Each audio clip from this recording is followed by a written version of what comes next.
Welcome to the Ask an Aggie podcast, where we're exploring the ins and outs of college life here in College Station. We want you to have the best college experience you can, so listen in as we dive into relevant topics that will help you navigate this new and exciting stage of life. What's up, guys? Welcome to the Ask an Aggie podcast. Asher here. We got Jordan. Yep, excited to be in the studio, and coming back with us because he did so well the first time is our resident graduate, Aaron Macias. Yep. And So today, Aaron, we brought you in because we want to talk about study abroad.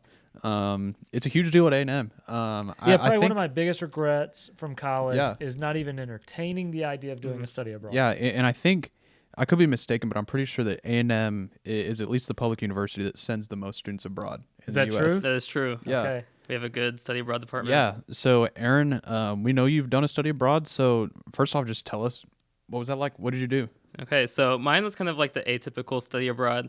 Usually when people think of that, they think of a semester abroad. Mm-hmm. I did not do that. I went on a trip with my department, Mays Business School. We spent a month kind of going through Europe, and I went between sophomore and junior year, so it was the very beginning of summer, so I still had time to come back and do things, which was really great about it. And we went through 8 countries through Europe. What countries did you go to? Just give us some out more of curiosity. details. Like, y'all went to 8 countries. Yeah, this just sounds like a vacation. Yeah, don't be afraid to flex it a little bit. Yeah, so that's what people chalked it up to be, as a vacation. But we did our work as well. So it was it's called a faculty-led study abroad. So our professor goes with us, so that way we're able to travel. And so we went through Great Britain, we went through France, Germany, Austria, Switzerland, Monaco, Liechtenstein. Nice. Italy. I don't know. I think that's 8. I don't know. Does Liechtenstein even count? It's only like we spent 10 miles wide. We Well, Monaco is even smaller than that's that. true. No, That's Liechtenstein I think might be smaller. Really? Actually, can't confirm. It's been a while. I don't Look know. it up online. Okay. My phone's recording, so Leave I it in the guess. comments, right? Yeah. Leave it in the comments if you guys. Yeah. So it was about 30 days, 28 days, and And so a day would look like, and I know this is not a normal trip, right? Right. We've had other students go to Chile, other places like that. So what did an average day look like if there was an average day? okay, yeah. So every 3 or so days we would switch cities because we spent 9 days in France, but 3 cities, and wow. so that was kind of tough to kind of travel because it's a little bit further than you would expect on the coach. Yeah. But once we got to the city, a group would present over the companies that we were going to visit, and then they would just kind of give us a schedule for those few days that we were there. And then on those days, if we were expected to be at a company, we would meet there or travel there together, and kind of executives or whoever would give us tours of different facilities or different factories that we got to see. Gotcha. And so there wasn't really any teaching by our professors, but there was a lot of like note taking from who we met. There's a lot of networking, and then the project really came after. So if there weren't lectures, there weren't teaching, like what were the classes you took? Like what credit did you get? I got an international marketing That sounds credit official. and global business credit. I don't know the exact So that names, is a caveat. Like were the classes very useful to your degree? They were. They were. I kind of put those credits towards an international business certificate. Okay. I kind of made that agreement with my parents. Yeah. Like, if I get to go on this, I'm going to get something more out of it. Yeah, and for so, sure. I got 6 credits total. 3 were optional. We just had to do 3 Okay, so you to have be to there. take one class to Right. go on the study abroad. Right. And really the work came after the trip. Like we were supposed to be doing daily journals through there, and so we were responsible for that. And then after the trip, we compiled this like book together with like his book everything. is amazing. You need to get it. It's like coffee table book. Oh, quality. nice. Yeah. Well, we had that also reports though. We had like Yeah, a okay. 80-page Wow, report. So okay. yeah. So there was a lot of studying the businesses there, because I know y'all visited some high level We got companies. we got to see some pretty cool. I think my favorite was BMW. Yeah. We got to go to, it's called the Welt, which is like their museum, but we also got to With see a W or a V? It's a W. Okay. But yeah. The But we also got to see some of the factory. We got to walk Yeah. through the factory and just see BMWs be made and Mini Coopers and whatnot. So Yeah. So obviously your experience is different because this is a very specific one. This was for marketing, this is for business, Right. in 30 days, right? So we know that there's different options. You can go a semester long, year long, or even as little as like 14 days Right. on a study abroad. But for anyone who's considering any type or even not considering, like, what do you say to a student about study abroad? Oh, I think it's like the best experience you can have in college. You get to make so many friends, whether you go and spend a semester over there or the 30 days that I did. I made tons of friends that I still keep in contact with. You just experience new cultures. That was really my first time out of the country. Sure. And to get to do all of that and just kind of be independent in my travel was really fun as well.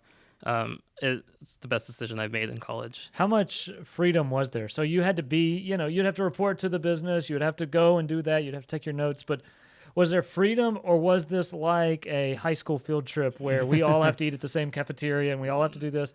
Well, what was that like? No, it was definitely freedom. We had to, there were things that were listed out that we had to be at, and we had to be on time, and we had to be dressed up a lot of times for those meetings. But whenever we didn't have that, it was free for all. You can go see this attraction, you can go see this show, you can go do this zip lining course, and you can go do this whitewater rafting. So there was a lot of really cool extracurriculars or really.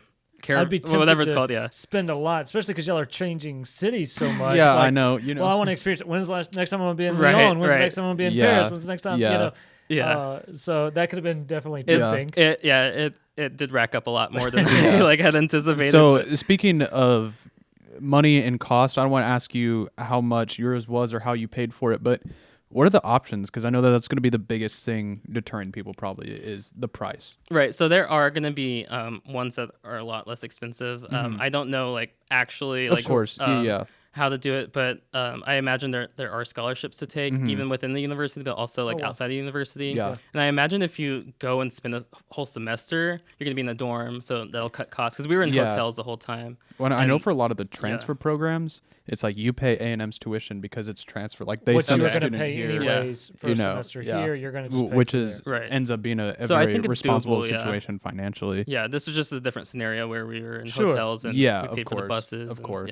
So we're talking to mostly freshmen right now, right? Right. That they are coming in and considering this. You said you did yours after your sophomore year. Is there a specific time that you would recommend for a student to consider doing a study abroad? So mine worked out after sophomore year because I did it in the summer. I think you might have more leniency when you're doing a full semester abroad later on your upper level courses. But if you want to do a summer one, I would say between freshman, sophomore, junior, so that you don't take internship time away. Okay. That was a big concern with a lot of people on the trip, was that it's taking a month out of the summer that they could be interning. Yeah. But if you have a summer free, or if you didn't have any internship plans, then that's a good option. And I think going into college, I was planning on doing a study abroad. And so one thing that I learned as well is start thinking about it now, because you need to set aside, you took your international business class, there's different places in your degree plan you can fit it in if you start planning now. Yeah. So it's not going to count against you. Make sure it works for your benefit. Yeah. Helps you. Make sure you're using your time efficiently. That always also helps convince your parents to let you take what appears to be a vacation. Just part of it. Yeah. So Aaron, thank you for sharing with this. I think we've gotten a pretty good understanding of study abroad. And I know when I was coming in freshman year, and even as I was leaving senior year of college, I didn't really know much about it. This would have been helpful to know. But beyond just study abroad, we ask every guest that comes in, what's just a pro tip that you have so that these freshmen can succeed as they come in? Yeah, so I think that my pro tip would be the friend circles that you kind of find yourself in. Don't be afraid to I don't know, I guess we can cut this, but your first friend group won't necessarily be your best friend group or the friend group that you stay with throughout throughout your college years. I remember being at my dorm freshman year, the first few days or weeks, I was like, these are my friends, this is going to be it. And then it just doesn't work out that way. He's going to be my roommate's going to be the best man at my wedding. And it doesn't always work out that way. Some people it might, but some people it don't be happens. afraid to reach out to other friend circles and just That's a good word. Find who you really need to be with. For sure. Because we've talked a lot, in the first 2 or 3 weeks, you are going to find people you connect with. Right. But don't put the pressure on they have to be your next friend. Yeah. And they could be very good classmates too. But not. Cool. That's a good point. Yeah. Well, thanks for coming in, Aaron. Thanks for listening, guys. We appreciate your views and your listens. If you guys have a question that you want to ask us, as always, just submit it at askanaggie.com, and we'll catch you next time.